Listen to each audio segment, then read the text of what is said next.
సాధారణంగా పోలింగ్ బూత్లోకి వెళ్ళాక నిదానంగా ఆరాంగా మనం వెళ్ళి ఓటు వేయడానికి కుదరదు. ఎందుకంటే క్యూ లైన్లో ఉంటారు, చకచక మూవ్ అవ్వాల్సి ఉంటుంది.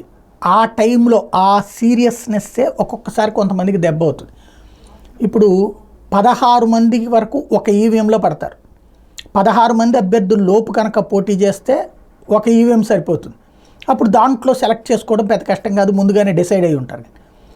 16 కంటే ఎక్కువ ఉన్న చోట 2 ఈవీఎంలు పెడతారు, అప్పుడు అసలు సమస్య వస్తుంది.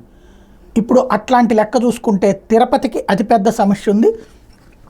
ఏకంగా విశాఖ పార్లమెంటు స్థానానికి అత్యధికంగా 33 మంది పోటీ పడుతున్నారు. రాష్ట్రంలోని 25 లోక్సభ స్థానాల నుంచి మొత్తం 454 మంది అభ్యర్థులు పోటీలో ఉంటే 175 అసెంబ్లీ స్థానాల్లో 2387 మంది ఉన్నారు. అదే సందర్భంలో నామినేషన్ ఉపసంహరణ తర్వాత చూసుకుంటే విశాఖ లోక్సభ స్థానంలో 33 మంది, అంటే ఇక్కడ 2 ఈవీఎంలు పెడతారు. అట్లాగే పార్లమెంట్ స్థానానికి, అలాగే రాజమండ్రి ఎంపీ దానికి ఒకటి చాలు, 12 మందే ఉన్నారు కాబట్టి. లేకపోతే శాసనసభ స్థానాల్లో వస్తే తిరుపతికి 2 కూడా చాలదు, 3 ఈవీఎంలు పెట్టాలి.